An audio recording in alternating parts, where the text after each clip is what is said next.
I've never been sure how to go about talking about the dumbest MMA sports that I've seen. There are some crazy ones. Number one, slap fighting. Slap fighting is exactly what it sounds like. Two people take turns, slapping each other in the face as hard as possible until someone gets knocked out, someone quits, or the judge determines that one person is a winner because his slaps were nicer than yours.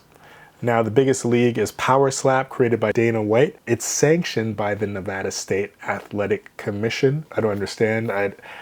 Is the Nevada State Athletic Commission there to protect people? I don't know. There's no protection here. Two competitors stand on the opposite side of a table. There's a coin toss who determines who slaps first. The matches can go up to 10 rounds, but most end in 3 rounds. Each slapper has 60 seconds to set up and deliver their strike. They must use a flat open hand, strike with the palm and fingers making contact, and they must declare which hand they'll use before right or left. This is to give the slappee a chance to brace in that direction. They must select a number 1, 2, or 3, indicating their wind-up, with 1 meaning no wind-up. So are they going to do no wind-up, just slap, or are they going to do one of these? You know, you line up the aim. Which one of these are they going to do? Got to keep your feet on the floor, parallel. Shoulders have to be square, and a portion of each foot must remain in the designated boxes. Now, the target area, slaps must land below the eye, above the chin, limited to a vertical plane on the side of the defender's face. You cannot hit the eyes, ears, mouth, or temples, or the horizontal plane under the mandible. The defender must hold a power slap stick or a towel behind their back with their arms extended. This is to prevent the natural instinct to want to defend yourself. The chin must line up with the edge of the table, meaning they cannot reach their chin forward or reach their chin back. You cannot flinch. You cannot raise your shoulders. You cannot touch your chin. You have 60 seconds to recover. So after you get slapped, if you're wobbled, if you're knocked down, you have 60 seconds to get back up to the table to deliver your slap. Scoring. If there's no knockout, if no knockout occurs, the judges use a 10-point scoring system like boxing, just like boxing, and the winner is determined by knockout or decision. There's lots of crazy knockouts. I think this is probably the appeal to a lot of people. You see some wild knockouts from being slapped defenseless. It's... Now, why I think it's completely stupid is because this is like maximum possible brain damage. This is a fundamental problem with slap fighting. It eliminates the single most important aspect of combat situations, and that is your defense. In boxing, MMA, and wrestling, you can block, you can slip, you can parry, you can counter. Your counter will lessen your opponent's decision of how far to wind up. So you're not going to wind up knowing that a punch is coming your way. So it keeps punches and even slaps short in MMA and boxing, because you always have to think of defense as part of your movement or part of your decision making. There's repetitive trauma to the head with no recovery. You get knocked down, you can get back up, no recovery. What I like, this is one thing I like about MMA, is that once you're down, there's no 10 count, there's no getting back up. Not to say that MMA does not have CTE. There's a lot of CTE. There's a lot of brain damage in MMA, but there are certain protocols to try to mitigate it. This is kind of taking the worst part of boxing, where you get to get up after getting a concussion, but they'll give you even more time to recover from your concussion to possibly get slapped again. It's crazy. In slap fighting, you take a blow, you get 60 seconds to shake it off, then immediately receive another slap and another and another. Now, if you watch Power Slap, you'll see competitors regularly exhibit the fencing response. That means arms stiffen, their body is rigid, clear signs of neurological trauma. This is brain injury happening in real time, packaged as entertainment. As a fan of MMA, my hands are not clean watching MMA, but I think this is like, it's to the extreme. It's taking the worst part of combat sports, and we're just going to only do the worst part of combat sports. We know that repetitive head trauma causes chronic traumatic encephalopathy, CTE, dementia, memory loss, personality changes, early death, drops to testosterone, domestic violence. There are many things that come after head trauma. The lowered inhibition, the likelihood that these people are going to go on to commit crimes after. I'm guessing that nobody is involved in slap fighting because they come from a nice rich family anyways, for the most part. Not to generalize, but I'm going to generalize here.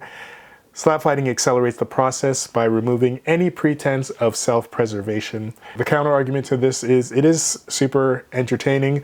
They do have medical regulation and oversight. It's sanctioned by the Nevada State Athletic Commission. There are medical checks, there are weight classes, there are rules enforced. There's no backyard brawling, so to speak. I mean, it's done in a controlled place. They catch the people when they're falling so that they don't receive more head trauma on the way down. The competitors are consenting adults. You could choose to do whatever you want, but we are also encouraging bad behavior by participating in this. They are consenting adults, but I hate power slap. I hate it. I thought it would be like a flash in the pan, but it's still here. I don't know. Is it making money? I don't know what's going on. The verdict of power slap is me no likey. This is what my mom would call a puppy show. You go up on stage and I make puppy show yourself. You're just for the entertainment of others. You're getting slapped silly. You're falling down. You're sustaining long-term damage. But consenting adults, I'll give you that. Everyone can do whatever they want, really. I just don't like it. I don't like to see people engage in terrible, damaging behavior. Now, the second sport that I'm going to talk about that I've seen recently is called Run It, or Run It Straight. Now, what is Run It Straight? Run It Straight is a collision sport. So you can imagine, think of NFL football. Now think of where the CTE and brain damage comes in NFL football. It's from hard tackles, but we're not going to have any ball passing. We're not going to have, the running back dodging people. We're not going to have any long passes where a receiver catches an almost impossible pass and runs it into the end zone. We're going to take out all that, and we're only going to do the hitting part. Yes, the damage part. Only that part. Only that part.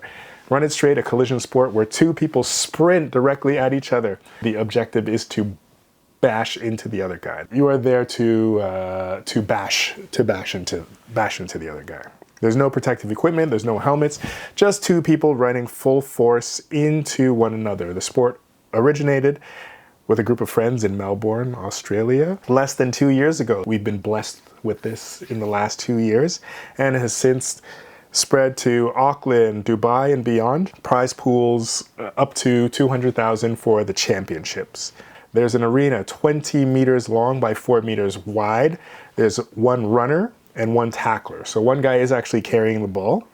Both sprint towards each other from opposite ends. Competitors run full speed directly at each other. The tackler attempts to stop or take down the runner. The impact is unavoidable and intentional. And I'm not sure the purpose of the ball. If dropping the ball might lose the runner a point. So the competition format, trials, features 16 players competing for $20,000 prizes. Top 8 advance to the finals in June. Winner takes home $200,000. Safety measures are soft shoes. That's it. Ambulance crews stand by. Medical staff present. A lot of knockouts in this. They're just bashing into each other.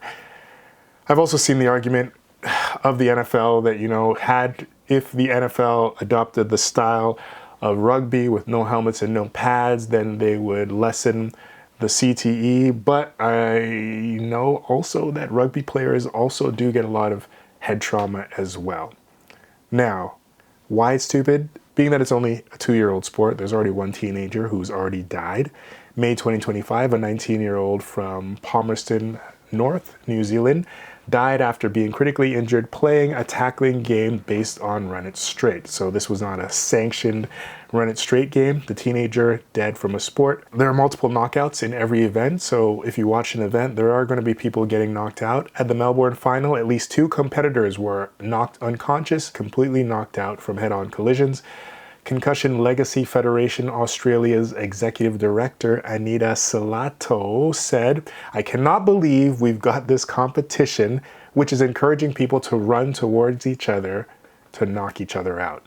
It isn't hyperbole. This is literally the point of the sport, is the knockout. It's hard for me to see the expression of skill. I know that there must be a way that you could position your body when tackling somebody to receive less of the impact, leading with your shoulder, getting your head out of the way. I hate it a little bit less than slap fighting. That's why I have slap fighting as the number 1 worst. I should be going backwards because you already know what I hate the most. I'm going milder. Run It Straight strategy is to run fast and hard. That's it, no defense. I don't know. I could be wrong here. There could be something else to it. The main objective is to either force the opponent down or inflict the most damage, with winners determined by a panel of judges if a knockout or concussion does not occur. So does the ball not play a role in this at all? Why is there a ball? The entire premise is maximizing force of impact. The battlefield is narrow to ensure collision. The rules reward violent contact. The name of the sport is literally Run It Straight, as in don't avoid the hit. This is weaponized CTE. It normalizes horrific violence. It's a rough one. It's a rough one.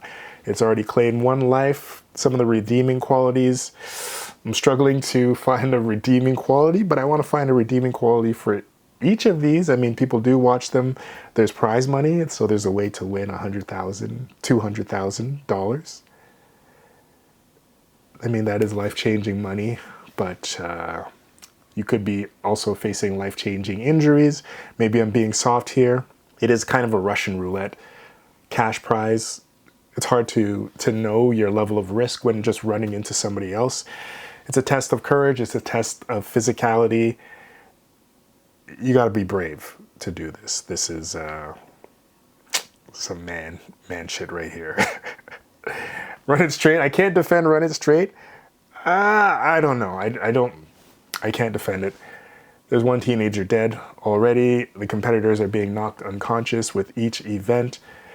Medical professionals are begging for it to be banned. I've seen news from Australia where it's like, please ban this sport. Why are we doing this? Grown adults here. Grown adults can do what they like. I'm all for grown adults doing what they like. Last sport I'm going to rant on today is low leg kick championship. Low kick championship is a competition where 2 fighters stand in fixed positions and take turns kicking each other's outer thighs as hard as possible until someone quits or cannot continue. There's no holding, no grappling, no defense beyond tensing your leg muscles. Just stand there, absorb full power kicks. It's slap fighting, but for your legs. A little bit better. I also don't like it. Fighters face each other with their front foot planted inside a designated color zone. The rear foot maintains a guard position. Separated from the front foot, competitors can rotate their foot, but they must stay inside the zone. So you can at least turn away a little bit while absorbing the kick, as long as you keep your foot in the zone. If you step out of the zone, that's a foul. Only low kicks to the outer thigh muscle are allowed. So you're not supposed to kick below the knee. Target area is above the knee and below the hip. Strikes must use the shin or instep, so you cannot knee them. Heel strikes are prohibited. Ugh, that's a good one. You must return your kicking leg to guard position after each strike. When you're receiving the kick, the defender cannot lift their leg to avoid or check the kick. You can only tense your thigh muscles or slightly rotate or harden the impact zone, and that's it. That's your entire defensive toolkit. The first round is 10 minutes. If both fighters continue, the second round is 5 minutes. Non-stop. Winner is determined by who quits first or who accumulates the most damage after the whole thing is over. 3 fouls equal automatic elimination. Fouls include exiting your colored zone, withdrawing your leg, blocking your leg using your hands, or failing to return your striking leg to the guard position. Any illegal strike that causes injury results in an immediate disqualification of the aggressor. So each win is worth 3 points, each draw is worth 2 points, each loss is worth 1 point. Obviously means that they're doing this in a tournament style. Is that it's like slap fighting for your legs. You're just standing in the same position. Although I will give it to them that you are allowed to at least flinch or move your leg around while keeping your toes down. So this is not the worst, but I would never do this, never. And I would never recommend anybody do this. And I would say, why are you doing this? This is the exact same problem I have with slap fighting.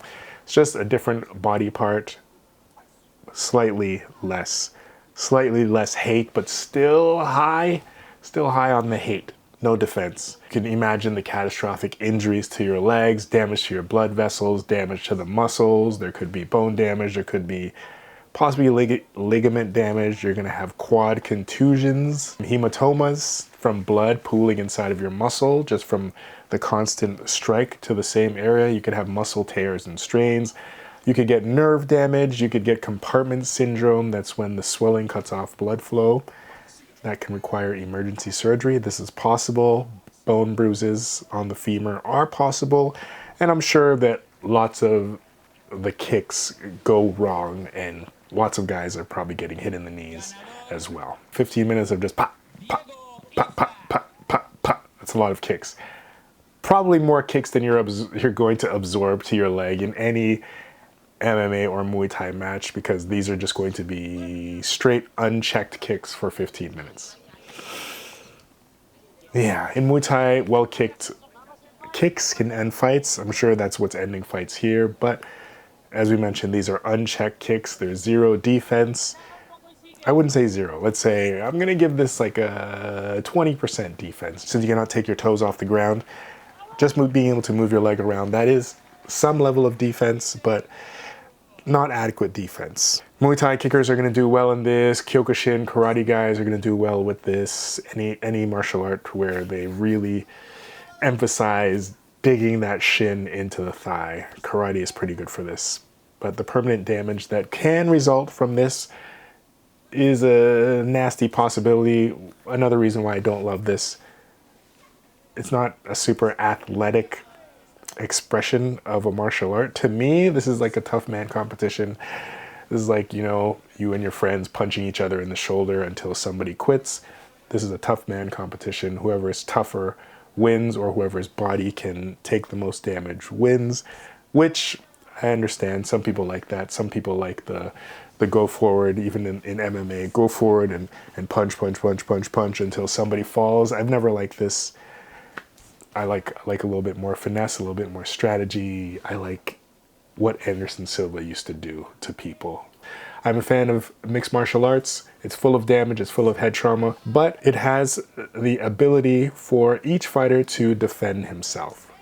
So this would be my criteria for why I think any martial art or martial art adjacent sport would be considered idiotic if you, as the defender, cannot do any evasive moves, cannot do any blocking, and you have to take the full force of this blow. Not to say that these sports that I'm talking about are not a test of any of these. There is strategy, there is heart for sure, there's conditioning for sure, but they lack the evasive maneuvers that I think are the best part of martial arts, is to hit and avoid being hit. That is the art, in my mind. I mean, if you could convince me why this is like something genius and I'm missing something, then let me know. I don't think I'm missing anything. But that's just my gripe. This is the rantings of an old man that I don't like what the kids are doing these days, and I think they need to stop.